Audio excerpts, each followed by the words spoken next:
Shoot the breeze, discourse dialogue. We did this.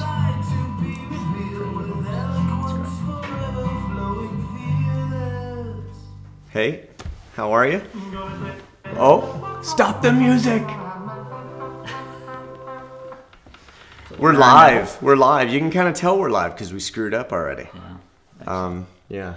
So thanks for tuning in. Do you tune in to a web show or you click in? Thanks for watching. It's another Fearless, and we're excited to have Robbie Vitrano on the show. Robbie? Pleasure. Welcome. Thank you. Yeah, great to be here. Robbie is old time. Are you an old time ad guy at this point? I guess I'm an old time. Because we're both old time ad guys, I think. We are. Yeah. We're sort of washing our hands. That kind of sucks. Yeah, taking a bath.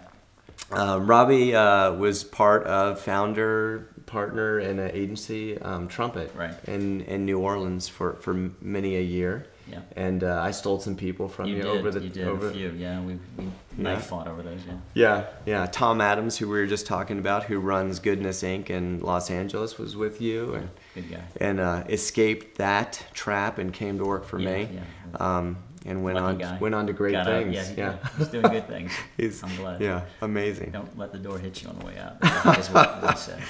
It's always hard. So if you want to tweet in questions, you can tweet them into @FearlessForce, and I will read them, and Robbie will answer them. We're going to talk a little bit about agency stuff, but we're going to talk a lot about your new venture, which is Naked Pizza. Yeah. The other thing we're going to do is we're going to give away some T-shirts and stuff, right? Yes. That's a good. So if there's really good questions that come in, we're going to give away some Naked Pizza T-shirts. And what do those say on them? Some say "Live Naked." That's good. And some say "Get Naked." So we sort of stick with the naked theme because it just works. You don't want to go. You know, two favorite words in the world: naked and pizza. And then we've got some common shirts that we're gonna give out too, which is something that we're doing here at Fearless that we launched last week. So some goodies to give away. Very good. Goodies always keeps people interested. So tell us a little bit about Naked Pizza. What's it all about? Well, if you had to sum it up, the idea is that what if fast food could be re-engineered to actually be part of the solution in the global epidemic of obesity and chronic disease. Yeah. So we started. Can you get that? They're calling in already. Yeah. The phones are lighting up. This is live. Yeah. This is live. So the initial idea was to you take fast food, arguably one of the most successful manufacturing, distribution, R&D, marketing, business infrastructures in the world, billions and billions sold, and what if you could use that as a Trojan horse to introduce a pizza that was physiologically, nutritionally correct, but tasted like pizza. Still round, still comes in a square box, still shows up at your house in 25 minutes hot, but substantially different in terms of how it's actually made and how it impacts you and how it makes you feel. But to demonstrate that fast food, which we've been involved with fast food over the years, we know that essentially they say that people want to eat a healthy product. So if we could demonstrate by example that fast food could actually be part of that solution, right? And so that was the initial idea. And where'd it come from? I know that after Katrina, you're in New Orleans. Right. After Katrina, you thought, hey, let's move our agency someplace where we can be part of building back the community. Right. And you brought in and incubated some businesses there too. Did that come out of? It didn't actually, but it brought me in contact with the guys who had started. So the company started. It was called World's Healthiest Pizza. Was when it was launched. Not good. And I like it. It seemed like the right idea. Was it your move to put nudity into the name? It was part of my contribution to Excellent. it. Yeah, but it was also sort of an awakening on the part of the people that were bringing this idea forward. Yeah. Maybe we ought to think about the people that need to eat the pizza and buy the pizza. But one of the founders is an anthropologist, and he specializes in ancient diets and cooking techniques. So his observation was that essentially there's a 200,000-year-old blueprint for how you're supposed to eat. It's documented, and no one told humans how to eat when we were evolving to become in our present form. So his observation was, how do we get away from that blueprint? And could we sort of reconnect people to that common sense biological way of eating? Yeah. So he started playing around with a couple of different products, and why not pizza, one of the most popular foods in the world, right? And started creating a lot of pizzas that were absolutely inedible in the beginning. But what drew me But into they were super was hilarious. healthy, or They were super healthy, maybe a little too dense. So I mean, we spent a lot of time apologizing for making people eat pizzas they had no business eating. yeah. For those Well, he's an first couple of years. anthropologist. He's not a chef. Did And- you ever think and- about bringing into a chef into that was, it? That was a novel idea. It took about 4 years before we actually Okay. hooked up with a chef. So Yeah.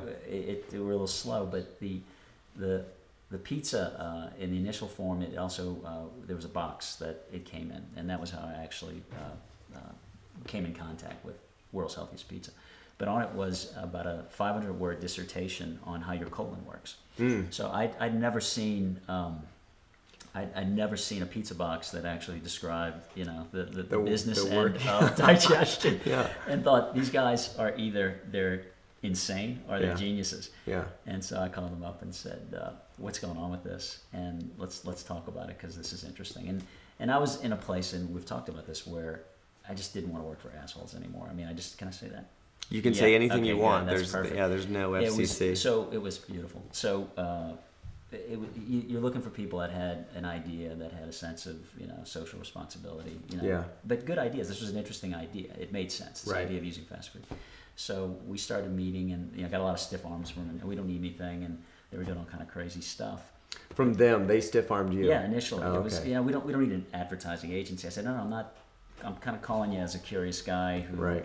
happens to live inside of an advertising agency, but this makes a lot of sense to me on a number of levels. And so we spent a lot of time together talking about what are you really trying to accomplish, Right. Where do we want to go with this and scalability. And these guys, they had an idea. It was a strong idea, and it really Right. needed to be thought about in terms of a marketplace, in terms of relationships. And as we put our heads together, these guys are very smart. So one was an anthropologist, one was a real estate and financial investor. Right. And then here comes a branding guy, none of which, nobody was a pizza guy, no chefs yet. Right. But through that collaboration, we started to think about really what this could be. And they invited me into the company. So they basically said, do you want to be a partner in this company? Do you want to help us take it out? And around that time, a couple of good things happened. So I started talking to some people. We changed the name, first of all. How did you get them to change the name? Because that seems to be really difficult. It took a little while to convince them. People get married to that. Yeah, and mostly because Jeff Leach is the anthropologist, brilliant guy, absolutely brilliant, and knows as much about branding as most people in advertising marketing, probably more people than advertising marketing. And but gets it from a very organic, honest way. Mm-hmm. I mean, very much the baked-in philosophy. Somebody that sort of gets what's interesting in a very intuitive way. And he's been a lot of fun to work with. And I learn as much as I give from him. But the idea of it just made perfect sense to him. He's a scientist. It's like, why wouldn't I call it what it is? It's the world's healthiest pizza. Nobody's ever made a pizza that's physiologically correct. It has 10 grains and prebiotic fiber in it and probiotics. And it's like, well, we need to talk about access points because there's a bit of a gag reflex and a buzzkill associated with healthy pizza. Right. Because the first reaction is, well, it's really going to taste really bad, right? It's going to be a shitty tasting pizza. And so that's not a good thing for scaling. That's not a good thing for launching. As a marketer, you knew that. Yeah. Yeah. So if people think it tastes shitty, this will not be good. So a bad thing, right? Yeah, Exactly. good, So good. very simple, one sentence. And so I was in. I remember it very well. So I'd thrown a bunch of names at him. We had talked about it, and I was on a mountain bike. What was the other name that you liked that they didn't? That you ultimately did? Do you remember now? We tried everything around there, but I don't remember any of the names that I actually thought were better than that. But I tell you, but Randy Crochet, who's one of the partners, really was the one that settled in on Naked Pizza. I mean, he's the one that really focused on this saying, this is the right idea for it. And it because says it's fun, everything in the same but in a different it's- way. Yeah. Yeah. I mean, the product is basically stripped of all the chemicals and all the unnatural things. Yeah. But I got the phone call on a mountain bike in Idaho. I was in whatever the place is, the mountain resort there, and they called and said, we're going to change the name. And it was a major eureka moment, and there was a lot of excitement about it. How many restaurants were there at that time? One. Just one. So it's really not a big deal, but it seems like such a big deal, right? Well, because I mean, it's a big deal for the history of the organization, but it's funny how with one restaurant, people are like, I don't know if we can change the name, and you're like, you know, dude, there are billion-dollar companies that change their name. You definitely can change this. This is if there's ever a time to do it, now's the time. Now you would be have a good one time. 500 square foot restaurant. Yeah. But it was that one. It's interesting because that one location was actually. I mean, we had one location for about the first year of operation. So we've been kind of punching above our weight through that entire time of, you know, bringing investors into the fold, pitching it to media, getting franchisees to sign up, and it was all based on this idea of really connecting the dots that, you know, fast food could be, it's a noble enterprise in terms of how you make money. So I mean, there's plenty of evidence of this is a solid way to make money, but also connecting it to the sort of cultural relevance we started to pick up, which is where social media entered into it. So from that one location, we could start to have that conversation with the public via this, you know, frictionless platform and social media about what if fast food essentially behaved? What if it acted in a responsible way? And, you know, you get 10,000 Twitter followers from your 500 square foot location. It starts to kind of credentialize it. Yeah, it's kind of press. interesting. Yeah. So it was very, very inside out, but scale was always on the table. Right. You know, it was about, because if we're just going Because if you want to solve something, you want to solve it for a lot of the world of doesn't folks. probably need another, you know, somebody to preach to the Whole Foods crowd. And nothing wrong with Whole Foods because they're great, but you're probably not going to impact or change things if you only have the conversation with the people who are more or less converted. Although that community is broadening, and I think It is. you know, that supports a lot of what you're doing. You mentioned investment, and Mark Cuban is one of the He is, investors, yeah, right? Yeah. How did that happen? So Cuban had a.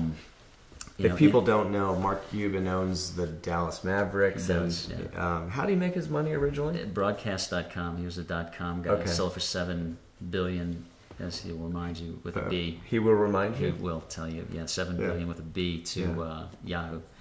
So Cuban had, in the depths of the recession, Cuban did his open stimulus, open source stimulus plan, I think is what he called it. So it was a business plan competition, and it was very Mark Cuban because it said that you know, send me your business plan, and you need to show that you can be cash positive in 90 days, and if I like it, I'll invest in it, and if I don't, I won't, and maybe I won't anyway, and it's all going to be put out in public, so you know, no non-disclosures, no NDAs. Yeah. And so we pitched it, and we put together a little short response, and So like a film and a PDF. What did you have to put actually together? just about a 500-word introduction to it. Okay. I wanted something very short and sweet. Yeah. And there were several thousand submitted, and I think he looked at 10 or 12 and ended up funding 2. So, but literally the next day, he sends his head of investment to New Orleans. Yeah. Guy comes in, you know, we go over to Trumpet, we sit at the big table, and, you know, we do the explanation to the guy, and he basically says, we're in. Cool. So we're off and running. That brings a lot of attention too when It you've does. got that kind of investor. It helps a great deal. Yeah. So now, how many locations are there? So there are 10 open, and across the United States, and there's one that just opened up in Dubai just 2 weeks ago, and there's about 450 under contract. So this year we'll open up somewhere around 60 or 70. And it's a franchise? It is. Are you willing to go through the hell that I mean, franchising is just the gnarliest business. It is, yeah. You've been there. Yes. Yeah. Yeah. So, I mean, I've never been there, but I've been involved, You've been involved in it. Yeah. You know, there's The relationship between corporate It's- and franchises and the franchisees is contentious. It begins with a phone book sized contract. I mean, Yeah. you begin the entire process with, you know, here's your contract. You know, Is there a way where you guys can make that more naked? Like, you know? we've worked on it. I mean, you know, there's a little bit of the idea of saying, how do we make this more about a partnership? And you start in the vetting process, but it's a little bit of the good fences make good neighbors thing as well. So, you know, there's definitely some do's and don'ts. But we started with some people that gave us real autocratic kind of uncaring type of advice that was a little too much about the old way. Yeah. And we moved from that, and we customized along the way. But the vetting process was really where you got a chance to do it. I mean, one of the things that was remarkable, we've Yeah. had over 5,000 inquiries, and Yeah. they keep pouring in. They'll all be really nice until you make You them actually rich and start then pulling money out of their pockets. Well, both, yeah. Because every Monday you take a franchise fee out of their So register. why Dubai? That's weird. Yeah, so I mean, not that Dubai is weird, It but was- it's weird that you go, No, okay, I got it's- 10, and like now we got to go to Dubai we've with this. I think there's about a million things in the whole process that make absolutely no sense. Yeah, You which know? is- I mean, I think starting that's- with an anthropologist saying, let's change the world of pizza. Yeah. But Dubai, what was fascinating about Dubai was, let's back up. There was no, real strategy around where we wanted to be so much as the idea of saying, let's see if this thing could work internationally. So we were setting up domestically, kind of had our sights on what was going to work. Are they okay with even the word naked, or did you have to change the name? No, we changed it. You did? We did, yeah. What's it called? Yeah, it's N_K_D there. So we play hangman with it. It's phonetically naked, but and What if you have to say it out loud? What do you say? you say NKD, and then NKD. people play with it. Yeah. NKD pizza. Yes, exactly. But no, when people put it together, they say naked. But when we say it, we say NKD. Wow. So it's been it raised the first thing we did as soon as we located over there was You're going to be beheaded someday. or at least lose a hand, right? Yeah. Well, So- I don't know. Whatever they the do. penalty for encouraging nudity is, I don't know. But we're not encouraged. You should to look say it that. up. That's it. You We're- better we're look it up. encouraging that. That's all I'm saying. You Look have it that up. book?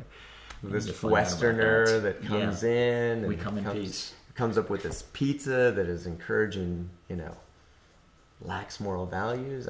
Living you're gonna naturally lose, is you're what gonna was lose your said. head. Yeah, You're it's gonna lose just your a head. matter of time. Well, the worst things have happened. I've been in advertising You can for 20 years. You can cut come this on, I part of can the handle show out anything. when you present to the in the Middle the East. Emirates. Yeah. Yeah. The first newspaper article that came out was interesting because it first said, are they trying to be too clever with it? But it also raised an interesting point, was whether Dubai really was business friendly. So it was nice to see that kind of inquiry. And I think what people have found is, first of all, we're very careful about it. We play with it. The wordplay is fun and it gives us a little bit of a smile. But naked is really meant to refer in substance to natural and meant to refer to basically a stripped down product. So there's a reason for it, I guess, at the end of the day, which is nice. It's not meant to just be a cute, clever name. Do you have the T-shirts out there that say "Get NKD"? We do, yeah. You do. We do, yeah. So what we found was, this is where we had to pay attention to it. So we're finding was that it wasn't such a big deal, and UAE is kind of like Dallas. Dubai looks a lot like Dallas, Texas, in a lot of ways. It's modern and it's new and it's capitalism on steroids. I'm just saying, you're over there, you're visiting the restaurant, things take a turn with the politics. Next thing you know, you're really going to get me beheaded, don't you? I'm just fairly certain you're going to be you're beheaded. fairly I've been able to extrapolate out your There's future. got to be an over/under for this, so we can maybe get people tweeting in on that. But anyway, you'll have fun in the meantime. In the meantime, we'll have a blast. Yeah. So I think where it may become an issue is where a competitor who gets just really hacked off at the fact that we're taking too much business may start to make an issue of it. So we'll see, but so far so good. Yeah. And what's there's some interesting things in terms of obesity in that part of the world that maybe you could talk to, because it makes it very relevant and probably surprisingly for most people. If you look at the rates of basic obesity or diet related disease there, it's among the highest in the world. So they are number 2 per capita in the UAE for type 2 diabetes. Obesity exceeds that of the U.S. in terms of the percentage of the population.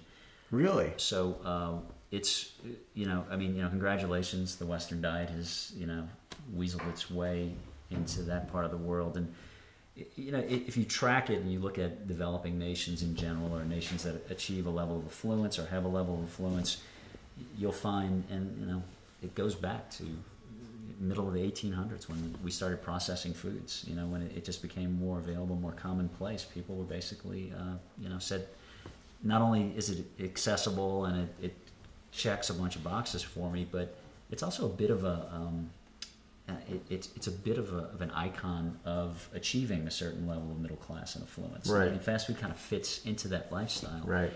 So, but the UA has a significant problem, which is why in the run-up to opening the store, we've spent a lot of time, and it was an interesting way to introduce it because we didn't have a pizza to sell, so you couldn't really talk about pizza. Yeah. So we talked to people involved in health and health policy, universities, entrepreneurial community, the technology community. So we got a chance to sort of get into the conversation about business, social responsibility, and that was really useful because it revealed a lot of things. Well, you had mentioned that it's almost like people are more excited about the concept and more aware of what's happening to their bodies there than in the U.S. And maybe because it's been, do you think it's been more sudden?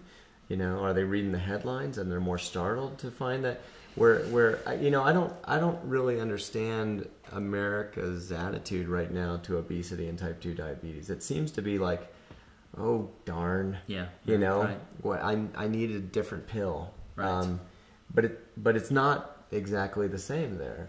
No, there's, and I think it's packaged up in a number of things, but there's definitely more of a sensitivity towards the fact that this issue has popped up relatively quickly. So I think the concentrated nature of it is probably why it's on people's radar. So you're seeing definitely... You could see it happen. It wasn't as gradual. Right, exactly. So I don't think it was the boiling water frog thing. Right. So people seem to be aware of it.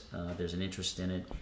It's inflected with that notion of social responsibility. I mean, the recession hit that part of the world hard, and I think, you know, one of the post-recessionary realities is business needs to behave a little better. Right. So it's the majority of the population, and actually Dubai and a lot of these developing nations, are very young. So these are people that are also a little jaundiced about the geniuses that ran business before that got us into the mess, and are sort of saying we can do better. So kind of put us in right now. So I think you take entrepreneurship, you take the excitement around social media and voice. We can reach a lot of them. We can have the conversation with them. You know, we don't have to run television ads to get to them, so they can play with it. Taking some tweeted in questions. Actually been a lot of comments. People like your pizza, mostly, is what I'm seeing here. Awesome. You have in San Diego, do you have? We have two in San Diego. Tom Adams is actually watching. Two of my favorite people chatting on how to make things better. Which is your favorite, Tom? Shout out. Between us, you mean? Yeah. Oh yeah, make him pick. Yeah. So really the question came in, how long did it take to reach profitability? Mark said you had to do it in 90 days, right? Yeah, so no, we didn't do that. I was going to say it like that. Mark's terms are very different than the ones we eventually negotiated. So which was good because to his credit, he saw merit in it. But we're still, you know, we're not cash flow positive as a company. We'll get there this year, but a lot of things have stacked up nicely. So, but when we get to, you know, somewhere in that 40 store range, we're going to be sort of checking the box. There's some pretty good questions coming in. Tom does not get a T-shirt because he didn't ask a question. I don't know if the last one about profitability, it's okay, but I don't know if it's T-shirt worthy. No, no, not at all. This one is. Have you considered the damage? We're going to get into this whole probiotics thing a little bit, because you guys talk about that, like a bit. You know, good gut bugs and all that sort of stuff. We're not afraid to go there. You're not afraid. We're not afraid to go into the lower digestive system, which is really we don't throw it out there. I think it's very cool, and it's obviously coming through to some people. The question: have you considered the nutritional damage to the probiotics during cooking? Yes. Is this reflected in the nutritional info? Damn. That's a good question. This is somebody sick. that knows a little something. Yeah. So that you get a Get Naked T-shirt. That guy should get a T-shirt. That's Rob Crabtree. Look for him to be sporting a Get Naked T-shirt. He's a smart guy. Yeah. This Rob Crabtree. So good question, Rob. We use a specially formulated probiotic. It's actually wrapped in a spore, which is all natural. And it's designed I don't know anything I don't understand what you just said. It's a spore around a probiotic. Yeah, what does that mean? So the bacteria is protected. Let's talk about what a probiotic is. A probiotic is basically a healthful bacteria. So it's a bacteria that essentially exists in your low digestive system, in your colon already. And it's essentially there to do a couple things. So it optimizes nutrition. So it helps break down nutrients in a way that makes it better for your body. It's a symbiotic relationship that you have with these little critters in your guts. That is correct. There are more. You are more microbial than you are human, cellularly speaking. Don't come on the show and say that kind of thing to me. Yeah, I'm sorry. I know. Yeah, well, so are you. Yeah, thank you. This is where it gets ugly, Tom. So So idea, it's a bug. Yeah. So it's essentially it's a bug that exists in your digestive system, and so the problem is that the typical diet actually starves these bugs, and so the idea of adding probiotics, obviously. Exactly. Yeah. So our diet, antibiotics, the quick reach for the antibiotics, these are all things that essentially compromise not only the ability to maximize nutrition, but also your immune system. So the good bugs fight the bad bugs. So we know about the bad bugs, that are out there that, we hear about the E. coli's of the world. And what Jeff would do a much better job of saying, since he's a scientist, but the idea is that, the bad bugs that crop up, and the reason why they sort of, get a toehold is often because we're compromised. Because, we have the ability to naturally fight these things, but because we've compromised that system, via diet, et cetera. Yeah. We are completely out of balance. So balance is the euphemistic term for this, right? So, balance is the nice way of saying that you're taking care of the entire digestive system. Right. And it deals with things like fiber, which... So go back to the spore. Yeah, so we're going to answer Mr. Crabtree's question. So it's wrapped in a spore that protects it during the baking process, and there's an added benefit to that. Oh, okay. So the temperature gets a little bit over 500 degrees when the pizza's baking, so the probiotics survive the baking process, but the added benefit is that it actually also allows it to survive stomach acids, so they actually get where they're supposed to go. A lot of things like yogurt, which are loaded up, 2 billion, bugs in them. The typical yogurt will have some kind of huge, crazy number on it, but the reason why they're in yogurt is because they survive in the refrigerated case, so that allows for these non-spore wrapped bugs to actually survive and to be shelf stable. Who actually wraps them? Like where? There's a guy. There is a guy. There's an intern somewhere that works out. There's lots more questions about probiotics coming in. Wow, I had no idea. Yeah. So are the probiotics derived from animals? Don Gaines wants to know. No, they're not derived from animals. No, they're cultured in a laboratory and they're made available. So there's a company called Ganeden. It's in Miami. Do you sprinkle it on the pizza, or is it in the dough? It's added into the mix. So it's mixed into the flour. There's 10 different grains in the flour. There are probiotics. There are prebiotic agave fiber, and so all these ingredients are brought together into a dough unlike any other dough in pizza. And what's most pizza dough like? Most of it is one single wheat grain that's been stripped of its endosperm, been stripped of its bran, of its husk. So essentially, it's been stripped of its nutrition. So now you described it, and I think it was you. If you write the copy, you described it as like a giant donut. It is, yeah. So it's a donut with tomato sauce, is what you said most pizzas are. So physiologically speaking, I thought that was really good. Well, actually, I have to give Jeff credit for that one. Right. So the idea of a pizza is, when you take a grain and strip it of its nutrients, it's essentially becoming a sugar. It's a simple carbohydrate. So your body sees it no different than a 32-ounce Big Gulp Dr. Pepper. Or a donut. Yeah. Slathered in tomato sauce. Yeah. Which generally has a lot of sugar added to it. Here's someone who likes your name. Naked and pizza, the two best words in the English language. Put together into one. Yeah. Is someone anti-agency, that's their handle, tweeted in, are there any confusions with Naked Juice? Have you run into that? Yeah, no. The Naked Juice guys are playing nice. They're owned by Pepsi now, and in fact, we've had lots of conversations with Pepsi because they're coming out with a natural product, etc. But God, we're getting great questions. Can I take another one? Yes, you may. This might be another T-shirt one. Do I have to get permission for you to take one? No, not really. I'll do it anyway. Well, John Sloss has tweeted in, fast food as we know it exists on low prices. How are you going to compete on price with other fast food restaurants? Man, you've got really smart people. We don't have any dummies watching this. This is amazing. I should have prepared better. I probably shouldn't have drank a six-pack before I came on. So far you're doing fine. For as drunk as I know that you are. Yeah, but I like the sauce. So what was the question?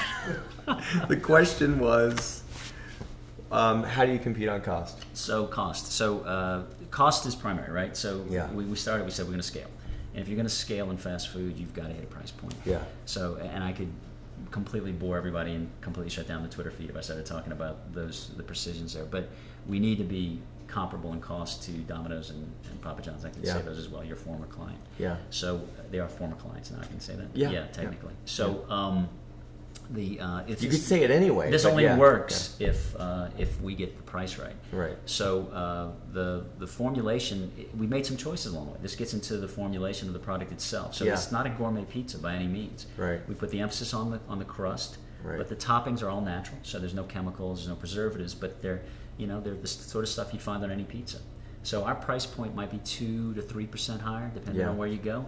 But we start at $4.99 for a 10-inch.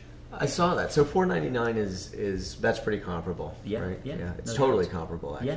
Yeah. So this works if it's affordable. Yeah. If it's convenient, if we can get to somebody in about 30 minutes, and if it tastes good. So one of the questions that came in, and maybe this is part of that choice, was why do you not use organic ingredients?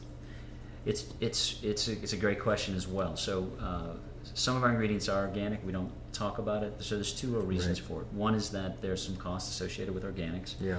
But the other one is that, and this gets into a point of view that's a pretty important one, is that there's a lot of silver bullet isms in the world of nutrition. So if you go to our Live Naked blog post, one of our blog posts is, an organic Oreo is still an Oreo.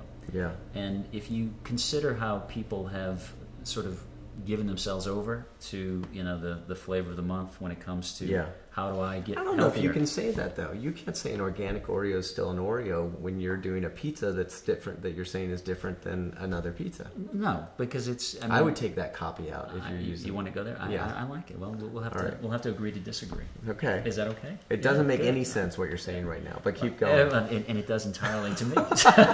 So I guess we have agreed to disagree. But the notion of organic is that it ultimately is going to just drive up that cost, but there's a little too much of a conversation around organic and a little too much confusion, I think, in the general public that organic necessarily equals nutritious. And so we love organic, and we support organic, and I think as we grow and are able to use our influence, we're going to keep that on the table in terms of the conversation. Because there's a lot of other aspects to organic that we totally get. How about GMO? Like, where are you guys on the GMO? We pay attention to that as well, and again, that's another bigger conversation about it. But at this point, it's not a primer. We had to make some decisions about the type of product. But do you have ingredients? Do you think that might be GMO? I would think so. I think the grains, the cornmeal, the grains. No, the grains would not be. They wouldn't be. There's no GMO grain. Well, if you think about essentially the engineering process, so it'd be soy, corn, canola. Do you use canola oil? Yeah, we do. That's probably GMO. A little bit of canola. Yeah. Which is a good omega-3, so it's preferable to olive oil, so we use a little bit of it. Yeah. But in our white sauce, it's not in the mix. It's not actually in the dough mix. Mm-hmm. So it's a minor aspect of it. We don't sell a lot of white sauce. Mm-hmm. But the product, if sugar beets would be the other GMO product. So I think we're avoiding it. You're mostly probably avoiding it. It's a bit of a decision in terms of ultimately providing. Well, all this stuff has to evolve, But and I think the main thing that you can do that's different than what has been done, and I think you do this through your social media, is you just talk about it. Yeah. Right. Yeah. And we take all inquiries. I mean, the thing is, we get a lot of people that have a strong point of view. You talk about food, and people have strong opinions. Yeah. So we get great arguments going and discussions going, but we're open to that and actually enjoy it. We encourage it.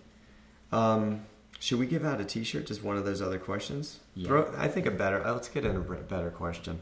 We'll give out a common T-shirt to the next best question. That's almost as good as a name. What did you think? I mean, you're a good person to ask. What did you think, and did you follow what's happening with the meat for Taco Bell? Yeah, that's a great... It made you smile. It did, because I mean, the absurdity of it. So the example of that is that's the perfect foil for us. I mean, when we talk about what we're doing, one of the things that's a layup, right, is to sort of pick at, what's coming through on, Huffington Post or Daily Beast that's just absolutely absurd about food. And it's a steady stream, right? Yeah. So, for us, we look at something like that and we'll probably comment on it in a couple of different ways, both in terms of the deception that's involved in it, the idea of secret ingredients, which we talk about. That's a little more the earnest side of it, but also just to sort of point out and kind of, turn the table on, let's talk about what fast food is really up to every day. Let's talk about the marketing that goes into it. You've been a part of some amazing marketing campaigns in that world, and sold the shit out of some stuff. And you think about how much work goes into that, how much talent, how much brain power. Well, and how much money, because it's a very profitable business to be in. But on the Taco Bell thing, their reaction, right? So they have called out, and then it was about percentages and justifying, Well, and I haven't followed it that closely, but they did an ad, and it was like, "Thank you for suing us," right? Which I thought was a really good headline. Very smart. Did you like that? I did. Okay, I like that a lot. And then they went on to say, or take an approach like, "We're going to be vindicated through this process because we're going to really, show you what's in this." Right. And I'm thinking, I don't know if that was how I would have gone after the headline. Like, the headline's good, but it feels like you don't want to, in the world of transparency, you don't want to go straight back to saying, "And we got this covered." Yeah, we're good. And you're going to be so impressed when you learn that it's not 60% meat. It's 70. It's going to 78%. It's 78% meat. Like, unless they hit the 100% mark, it's just not working. It's not going to be good. No. So what's the thing? I mean, as you follow it, what do you think, or what would you have done differently? Well, I think to your point, it was a great opportunity for them to, maybe do something totally transformative. I mean, to say, like, what do you guys want it to be? What you think? Yeah. And that would be rare, but some people have done it, and some people have done a really fine job of using that as a great inflection point to create a whole new relationship. So, but that typically would not be the case, and they reverted back to the lawyers. I mean, they had somebody scrutinizing the time. And to debate 40% versus 85%, whatever they landed on, was absurd. But it also points to, I think, a basic disrespect for the people that buy their product. It should have started the conversation about, let's throw this open and let's decide, you and we, Taco Bell and you, the consumer, we're going to put it together in something that we all, a formulation we like, we feel good about. One of the things that, we talk, the Twinkie is sort of the perfect processed food to, make as the anti-eating healthy thing, but the truth of it is, Taco Bell and Twinkies are, they're the symptoms of the problem in many ways. They're in and of themselves, they aren't the problem, but they are symptoms of a basic arrogance and a disrespect that exists. So either that, or it's just this, like, I haven't encountered a lot of evil capitalists. No. What I've encountered is that there's a system that gets in place, and that system, when it starts to run, at some point it runs into creating things like a meat that is barely made of meat. Right. And no one did it for any reason other than, well, the customer loves it when we can do a 39-cent taco. How do you do a 39-cent taco? Well, we found that we can do it if we replace the meat with these fillers and et cetera. Right. And it achieves the right texture. And they like the taste, and none of it's sinister, I don't think. But then through transparency, you can actually remove that asymmetry of understanding. Sure. Right. So the right now there's been, or for much of the past, there's been no way for the corporation to remove that asymmetry. They just had all this information. They were doing the best they could to service this price. Yeah. Right. But now price is not the only factor that matters as this transparency transpires. Right. But they are not fearless. They are not. They're not. They're very fearful. They rally the. Well, it just takes.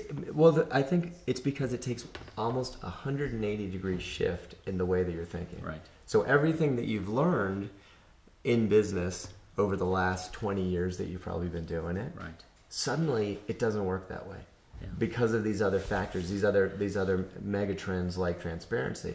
That's hard for people to adjust to. I think that only the very, very progressive companies are able to do it on the large scale, right? And then people like you maybe force it from underneath. Yeah, and that's the question I got. I was at Tulane talking to their B school. The guy who runs the program there is actually the chairman of the board at Whole Foods, John Elstrott, who teaches at Tulane, spends half his time in Boulder.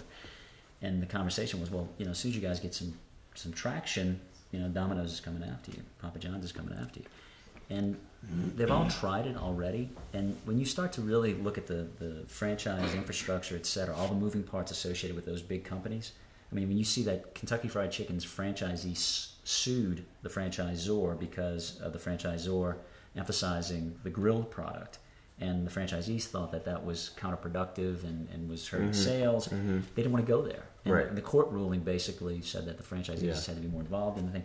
So if you think about the moving parts associated with any business and what the the sort of rational directors would probably conclude, it would be very, very difficult for them to adopt any kind of counterintuitive measures like you're suggesting. I think that you have some runway. Yeah. Because it is difficult, because it is so systemic, and the way that they approach their business, it's really from the price point out, Right. And not from the dialogue out. Right. And I think that's what you're trying to do. Yeah, they start with the sort of the practical, the terra firma, the clinical stuff that they can You're measure. starting with that agreement, that implicit agreement between you and your customer. It was very raw. It was very inside out from the beginning. We brought people along on this, and they've told us what they thought the whole way, when it was 5 and 10 and 15 and 10,000. So it's good. It's real good. Well, it's going to be. It's good, but it's also unwieldy. It is. It's a different kind of business, right? But a good way to spend your day. I mean, if you think about. Do you like what you're doing now? I really do. I mean, if you're spending your day talking to people about what can be, about the possibility, within the business infrastructure, which is, I think, which you're certainly going after. You sort of open up that conversation and talk about, the power that exists in the marketplace. There's an appetite for, more responsibility and better behavior amongst companies. And I think if a company can honor that on some level, they can build a nice business. And you can start to really say, can you truly take something like fast food and actually turn it to something that creates health as opposed to harm? Yeah. I don't see why you can't. I mean, speed is the only issue, but really good question tweeted in here. How does Naked Pizza best support farm to table philosophy in so many locations? Do you support farm to table? Not overtly. So to answer that's the from question John directly, D. Ross Jr. I think I know that guy. Do you? I know John John D. Ross. We're going to send you out let us know, and we're going to send you out a common T-shirt. It's a great question. So we talk a lot about the plow to plate conversation. Again, in terms of everything from stewardship to responsibility to the quality of the product itself. The compromise. I mean, the sort of the adult conversation around this idea and what makes it work at this particular stage is about understanding, what does it take to deliver a product that is, it's whole food, it's real food, but there's certain decisions that have to be made to make sure it hits a price point and that it can be distributed with consistency and all those things. So we entertain these things virtually daily, and we're constantly sort of shaving it down to what's going to work, analyzing, what really there's an appetite for in the marketplace, no pun intended. And there's certain things that we're not going to be able to influence at this stage, but what's great about it is that people coming along for the ride are going to keep us honest on it, I think. The biggest issue in that plow to plate is distribution. Yeah. And it really is. Yeah, and you guys, maybe we'll find partners as you go forward in creating that localized distribution, because 90% of food that's grown locally is not even, only it's less than 10%. I think it's generally like 3% of food is eaten locally. Right. And that's not because people don't want it. It's because there is no distribution system for it. And so for the farmer, it's easier to send it to a national distribution center than to ever figure out how to get it to local people. Correct. And there's so many aspects, I think, in terms of the But you'll have to partner, is what I think you'll have to partner to pull that off. And what's exciting about that is again, every step of the way, very counterintuitive, but punching above our weight. When we started this company, we if we were going to scale it again, if we were going to entertain that conversation, there's a reality associated with that says, are you going to be able to service outlets around the country? So you need to make sure you've got a distribution system wired in. And oh, by the way, you need to get pricing that's comparable to what the big boys are getting. So the big three gets their boxes for X amount of dollars. We got to compete on them. Yeah. Or do you introduce it as just a farm pizza that is it's a special. You happen to get in some really, Right. cool broccoli, Yeah. and you just do that. You know what I mean? It feels like at your size, you could begin at to the local introduce level, it. there's an opportunity, I think, to say, there's something that would be special or Yeah. unique to a place where you could do something like that. Yeah. There'll always be an element of the sourcing that'll be local. Now, again, the typical local supplier is not necessarily supplying local produce, but again, if we can increase the percentage of stuff that's coming at the local level, Yeah. and that and then we can put a little pressure on the distribution to make sure that there's relationships. What And we if can you have look, that. you look for CSAs to be franchisees? Yeah. I mean, like something Yeah. weird like that. Like, Well, just let it be known that you would love those kind of franchisees. Suddenly, you've got this Absolutely. interesting Well, connection. and we've talked about it even at the community, organization level. So Ben and Jerry's did a very cool thing where they used their franchise infrastructure to partner with nonprofits to create Right. recurring revenue. Right. So you start to look at the basic infrastructure around what we're putting in place, and we could bring some very interesting partners into the fold, and they could bring their perspective into it. And I think there's some really powerful things that could happen, if we get that part right, Yeah. and we partner with people that have that presence. I've got a friend in town who is working on this idea of he has a restaurant that's all about local farms. Right. And he's a chef. He's amazing. And what he would like to do is to figure out how to package that and offer it as a toolkit to other restaurants. Right. Like, here's how we did it, Right. and create a community around that. So I'll great. connect you with him. I would love that. Your partner in Dubai, Jeff, He's there? is tweeting in. Right on. That's weird. We haven't had that before. Can we pull off global expansion? Are we crazy? Is his question. This is his question. Yes, his question. yes, Jeff. Crazy. I think that's been well established. Yeah. Jeff just came back from Mumbai, and we just edited a piece on our website that was his travel log, and he took some amazing photographs. He's got a really cool camera. So we went there to explore it, and he spent a few days on the ground, just gathering up the custom, talking to people. But if you look at a place where it's condensed. 400 or 500 million people moving into middle class, moving from the countryside into the cities, the implications, the cultural implications in terms of what they're going to eat, how they're going to eat, how their days are going to be formed, all those things that we know about now in Yeah. American society that we've sort of been marinating in, are things that are going to come up, and fast food's going to either exert a negative or positive influence in that conversation. Dubai, as we mentioned, is doing extraordinarily well and working beautifully on an international level, and it's extraordinary to see. And Dubai is a great place to kind of prove concept. So you like it because it's a bit familiar, but it's Yeah. still international. We still have to go out and figure out, where do you get the supplies from? How do you get the dough mix over? We actually did a little commissary there. So we here we actually have it mixed off-site with our blender, so we get our dough balls in. But in Dubai, we actually set up our own commissary there, so we could, make sure we had the right quality control, and it's working out beautifully. And the other thing that's amazing about it is that in Dubai, it's an interesting thing. So the workers are all visa workers. They're actually, it's a tightly controlled relationship in terms of who comes into the country, and the people. We have 12 different nationalities inside the store there. Yeah. And people are paid well, and they get housing allowances, and they get money to return to their home. Yeah. It's a 3-year type of relationship. Can I throw out an Yeah, idea? yeah. Just for what I want Yeah. in a pizza restaurant Yes. is and maybe you guys do this. Would you ever just sell me the ball? Like you mentioned the dough ball. Like if you would sell me just a little bag with the dough ball and all the ingredients. We're gonna do the flour mix. Yeah, we're gonna make that available. and so I can to just people. take it home You because can make making it, pizza absolutely. at home with the fam It's it's pretty Kids much the best love thing. Making pizza. Yeah, Yeah. we're gonna. And they'll eat anything that you put on a pizza too. right? That's what's beautiful about it. Yeah. I mean, you take a pizza and you top it with tomato sauce and mozzarella cheese, real mozzarella cheese, Yeah. and vegetables and pepperoni and sausages and things like that. We don't do pepper. You don't do that. sausage. Well, yeah. if you did a meat, Yeah. but you may not. We don't. But if you put your vegetables on it, you Yeah. you make something that tastes that everybody likes. Yeah, I mean, you can get kids to eat vegetables if they get to put it on it and cook it. And everything. It's they very cool. own it. Yeah, they own it, and- and they understand that relationship. So Yeah, we're working on some packaging for that. We're doing a frozen that's pizza. you're doing. That was another question that Crabtree's asking. Crabtree's back Crabtree again. is- He's going for two. He's on it. Yeah. Yeah. The Is there a cutoff?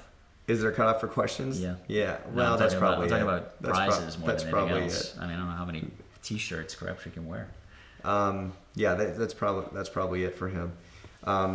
But I think that idea of teaching Americans to cook, it actually could be part of your concept, which would be really powerful too. Which is, here's the easiest step into cooking, Like, I mean, which is a pizza. Well, pick it all up. You know, if we're not full of shit, and we want everybody to keep us accountable to this, and we have this conversation all the time, it's that, you know, we need to see other people do this. So we need to see competition basically pop up across the street and start to push this idea. I tried to get Domino's to sell the pizza unmade, you know, just the dough and the ingredients. Yeah. And, Because, you know, Whole Foods will do that. I mean, Whole Foods will actually give you the package. So you don't want to do the ball, you want to do the mix? That's what we started with. You want the ball? Well, I think so, because it's it's a little bit more. I think for some people, actually kneading the dough is a little much. Yeah. You know, I would like it either way. But it would be so fast and so fun to just grab the dough, you know, spread it out. Everyone gets a piece. Everyone makes their own pizzas. All right. Are you doing? You've come up with a few good ideas. Are you doing the naked pizza? And I have another one for you. Okay. What if you? Can I get a pad? Yeah. What if you allow your consumers to set up naked pizza shops on their Facebook sites? Yeah. So they could get a little piece of the action, you know, and they would sell pizzas. And they would sell their so pizzas put them for in you. business. Yes. Yeah, I like it. You know, I like that idea. Yeah.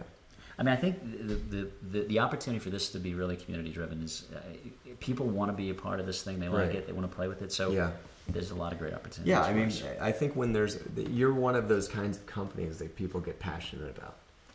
We hope so. So far.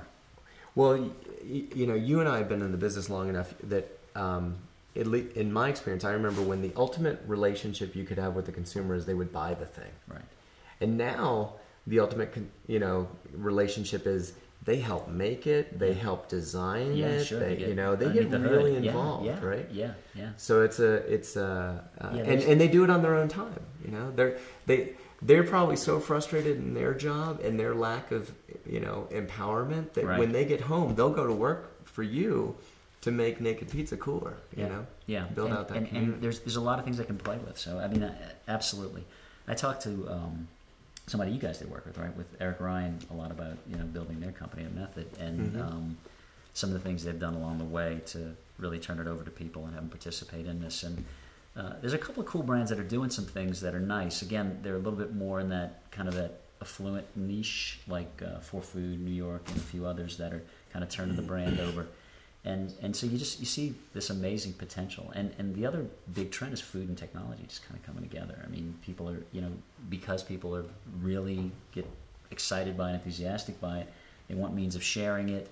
So, the making of it, the selling of it, the transacting of it, the talking about it, the food spottings of the world. If you do, we have 5 more minutes. If you have any other questions, tweet them in. If you do a frozen pizza, how does that affect the nutrition?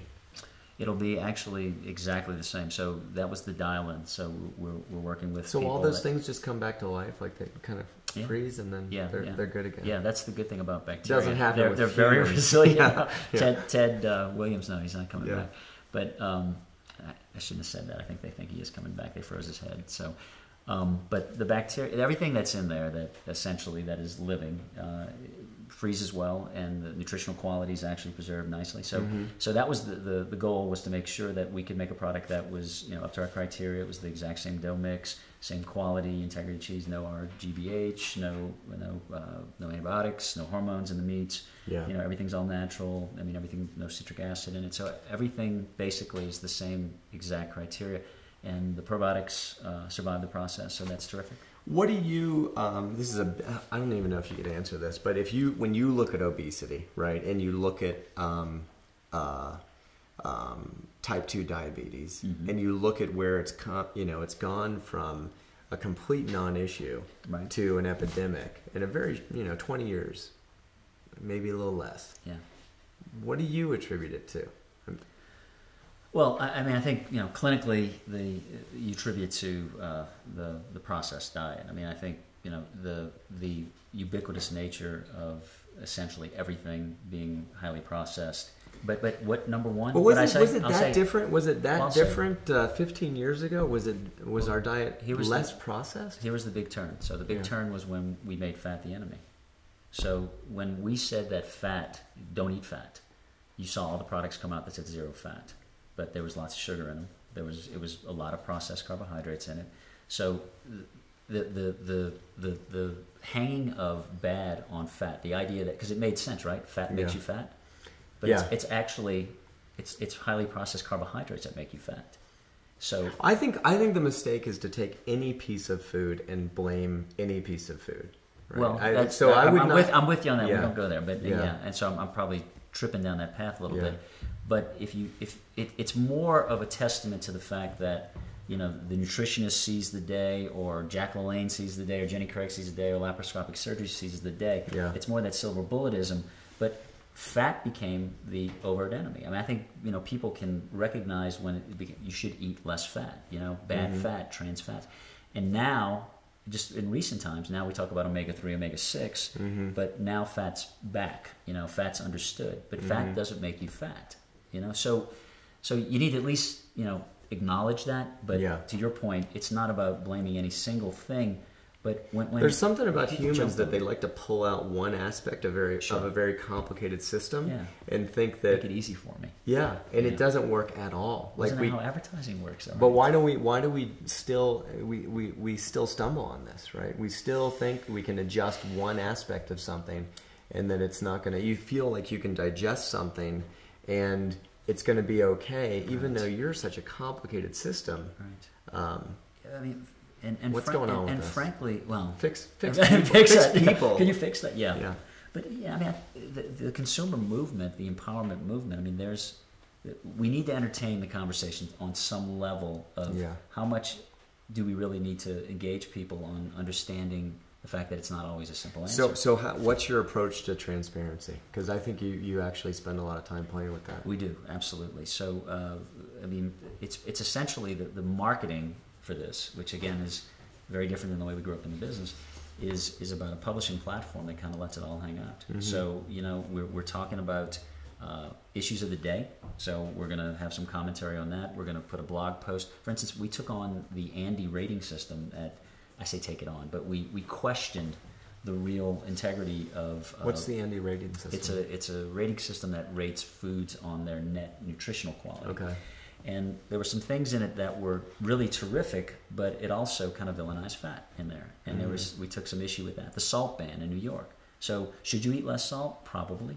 But again, the danger is that when you use the bully pulpit, you know, if you're the health czar of New York and you call a news conference and basically say salt is bad, then there's some unintended consequences. What do you think? So when we talk about this, a friend of mine, you guys could actually do this. A friend of mine was talking about how we just don't understand calories. Right, and we use it as a measurement on everything. People turn it over; it's got this many calories. Sure. You know, and now it's going on the menus. And it's on menus, but it's still it's a nonsensical measurement, right? Whereas if it said, you know, a 1 mile walk, you'd be like, okay, I know I can do this. Yeah, so it's like, okay, if I eat that to burn it off, that's how much energy. That is you know.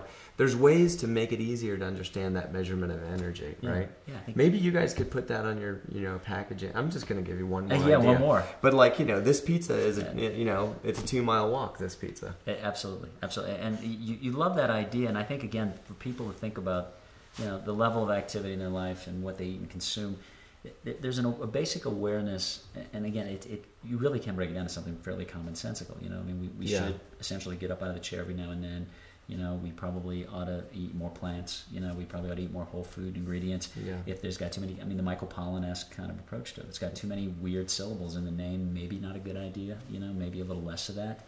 So there's some things there that you'd like the conversation to be. And we really do think about the pizza as a bit of a, you know, it's a metaphor. It's an iconic conversation around what is possible that should extend to when you're shopping in the supermarket. Yeah. So to use those tools makes sense, and we're just going to be very mindful of any tool that we use that it doesn't, you know, contribute to another, you know, ism or another silver bullet sort of thing. Yeah. So I think it's the right idea, and I think that's the work ahead of us, and it'll be solved when there's pressure at the policy level, when at the growing level. So you guys, I like that you guys sell metaphors, not pizza. Yeah. We talk about being a social media company. Do you deliver metaphors in 30 minutes or less. Yeah. hot to your door. All right, we're totally out of time. That was Cue the that was a music. lot of fun. So we'll see you next time. And I want to thank you for coming on. It was my pleasure. Yeah, real pleasure. Yeah, it was fun. Thank you. Hit the music hard. Please. Shoot the fire, shoot the breeze, discourse dialogue. Yeah, that's just fine.